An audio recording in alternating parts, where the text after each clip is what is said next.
ಇದು ನನ್ನ ಅನಿಸಿಕೆ. ಆ ಸಂದರ್ಭದಲ್ಲಿ ನೀವೊಂದು ಸ್ವಾಮೀಜಿ ಹೆಸರು ಹೇಳ್ತಾ ಇದ್ರಿ ಸರ್. ಹೌದು.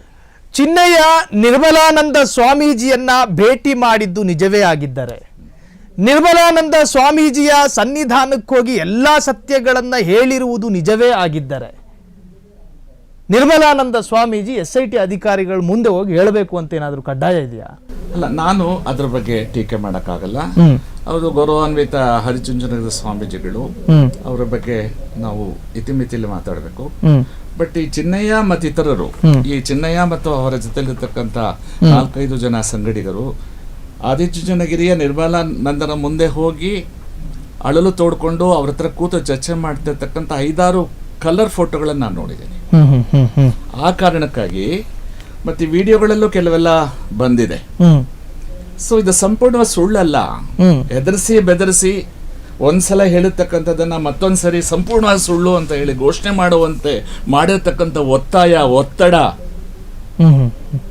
ಎದ್ದು ಕಾಣ್ತಾ ಇದೆ. Frame of face it is visible. Arguments ಡೀಟೈಲಾಗಿ ತಗೊಂಡಾಗ ಸತ್ಯ ಹೊರಗಡೆ ಬಂದೇ ಬರುತ್ತೆ. ಯಾವುದೇ ಸಾಕ್ಷಿನಾಗರು ಬದಲಾಯಿಸಿದ್ರು, ಸುಜಾತ ಭಟ್ನಾಗಲಿ, ಚಿನ್ನಯ್ಯನಾಗಲಿ, ಮತ್ತೊಬ್ಬನಾಗಲಿ, ಇನ್ನೊಬ್ಬನಾಗಲಿ ಬದಲಾಯಿಸಿದ್ರು ಸಹ ಸೂರ್ಯ ಚಂದ್ರರು ಎಷ್ಟು ಸತ್ಯವೋ ಘಟನೆಗಳು ನಡೆದಿರೋದು ಅಷ್ಟೇ ಸತ್ಯ. ಕೊಂದವರು ಇದ್ದೇ ಇದ್ದಾರೆ, ರಾಜಾರೋಷವಾಗಿ ಓಡಾಡ್ತಾ ಇದ್ದಾರೆ. ಒಂದು ಸಂಘಟನೆ ಕೊಂದವರು ಯಾರು ಅನ್ನೋ ಬಹಳ ಒಳ್ಳೆ ಶೀರ್ಷಿಕೆಯನ್ನು ಕೊಟ್ಟು ಹೋರಾಟ ಮಾಡ್ತಾ ಇದೆ. ಆ ಕೊಂದವರು ಇವತ್ತಲ್ಲ ನಾಳೆ ಬರ್ತಾರೆ. ಸರ್, ನನಗೆ ಭಾವನಾತ್ಮಕವಾಗಿ ಕಾಡ್ತಾ ಇರೋ ಪ್ರಶ್ನೆ ಏನು ಅಂತ ಹೇಳಿದ್ರೆ, ಆ ಪ್ರದೇಶದಲ್ಲಿ ಅನೇಕ ಹೆಣ್ಣು ಮಕ್ಕಳ ದೇಹದ ಮೇಲೆ ಲೈಂಗಿಕ ದೌರ್ಜನ್ಯ ಎಸಗಿದವರು ಇಲಿನೂ ಹೆಗ್ಣನೂ ನಾಯಿಗಳು ಅಲ್ಲ. ಯಾವುದೋ ಒಬ್ಬ ಮನುಷ್ಯ ಆ ಕುಕೃತ್ಯವನ್ನು ನಡೆಸಿದಾನೆ ಅನ್ನೋದು ಮೇಲ್ನೋಟಕ್ಕೆ ಖಾತ್ರಿ.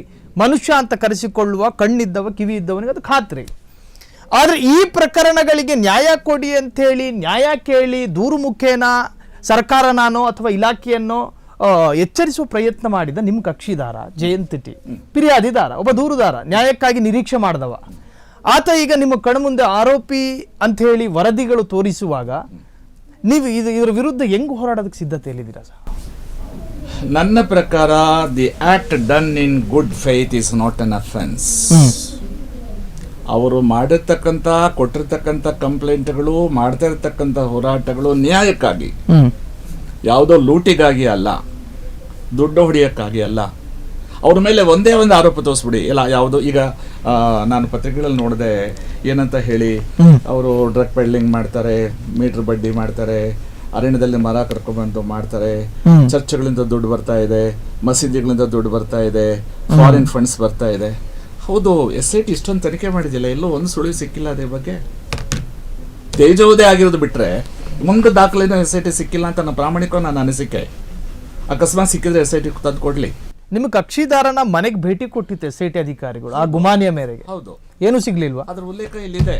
ಏನು ಸಿಕ್ಕಿಲ್ಲ, ಏನು ಸಿಕ್ಲಿಲ್ಲ ಅನ್ನೋದೇ ಉಲ್ಲೇಖ. ಹೌದು, ಡ್ರಗ್ ಪೆಡ್ಲಿಂಗ್ ಮಾಡ್ತಾರೆ ಅಂತ ದೊಡ್ಡದ ಮಾಧ್ಯಮದಲ್ಲಿ ಬಂತು, ಮೀಟರ್ ಬಡ್ಡಿ ಮಾಡ್ತಾರೆ ಅಂತ ಬಂತು, ಅರಣ್ಯದಲ್ಲಿ ಮರ ಕಳ್ಕೊಂಡು ಯಾರೋ ಕೇಳದವ್ರ ಸೇರ್ಕೊಂಡು ಮರ ಮಾರಾಟ ಮಾಡ್ತಾರೆ ಅಂತ ಬಂತು, ಆರ್ಮ್ಸ್ ಅಂಡ್ ಅಮ್ಯುನಿಷನ್ಸ್ ಇದೆ ಅಂತ ಬಂತು, ಆಮೇಲೆ ಚರ್ಚ್ಗಳಿಂದ ದುಡ್ಡು ಬಂತು ಅಂತಂದ್ರು, ಮಸೀದಿಗಳಿಂದ ಬಂತು ಅಂತಂದ್ರು, ಫಾರಿನ್ ದುಡ್ಡು ಬಂದಿದೆ ಅಂತ ಹೇಳಿದ್ರು.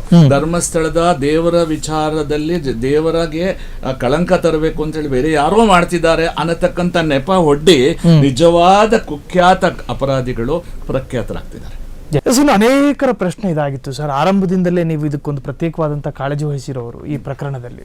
SIT ತನಿಖಾಧಿಕಾರಿಗಳು ಸಲ್ಲಿಸಿರ್ತಕ್ಕಂತಹ ಮಧ್ಯಂತರ ವರದಿಯ ಇಷ್ಟು ಪ್ರತಿಗಳು ಜಯಂತ್ ಟಿ ಅವರಿಗೆ ಕಾನೂನಾತ್ಮಕವಾಗಿ ಕೋರ್ಟ್ ಮೊರೆ ಹೋದ್ರು. ಅದಾದ ನಂತರ ಕೋರ್ಟ್ ಅವರಿಗೆ ಅನುಮತಿ ಕೊಡ್ತು. ಈಗ ಅವರು ಕೈ ಸೇರಿದೆ. ಈ ಪ್ರತಿಗಳು ಇನ್ಯಾವ ವಿಭಾಗಕ್ಕೂ ಕೂಡ ಸೇರಿಲ್ವಾ ಸರ್? ಸರ್ಟಿಫೈಡ್ ಕಾಪಿ ಯಾರಿಗೂ ಸೇರಿಲ್ಲ. ನಮಗೆ ಫಸ್ಟ್ ಕೊಟ್ಟಿರೋದು, ನೆಕ್ಸ್ಟ್ ಉಳಿದ ಅರ್ಜಿದಾರರಿಗೆ ಸೋಮವಾರದ ಮೇಲೆ ಸಿಗಬಹುದು. ಯಾಕಂದ್ರೆ ನಮ್ಮ ಅಪ್ಲಿಕೇಶನ್ ಸೀನಿಯಾರಿಟಿ ಮೇಲೆ ನಾನು ಫಸ್ಟ್ ಕೊಟ್ಟಿದ್ದೇನೆ. ಕ್ಷಣ ಕ್ಷಣದ ಸುದ್ದಿಗಳಿಗಾಗಿ ಫ್ರೀಡಂ ಟಿವಿ ಸಬ್ಸ್ಕ್ರೈಬ್ ಮಾಡಿ, ಲೈಕ್ ಮಾಡಿ ಹಾಗೂ ಫಾಲೋ ಮಾಡಿ. ಹೊಸ ಸುದ್ದಿಗಳ ನೋಟಿಫಿಕೇಶನ್ಗಾಗಿ ಬೆಲ್ ಐಕಾನ್ ಮೇಲೆ ಕ್ಲಿಕ್ ಮಾಡಿ.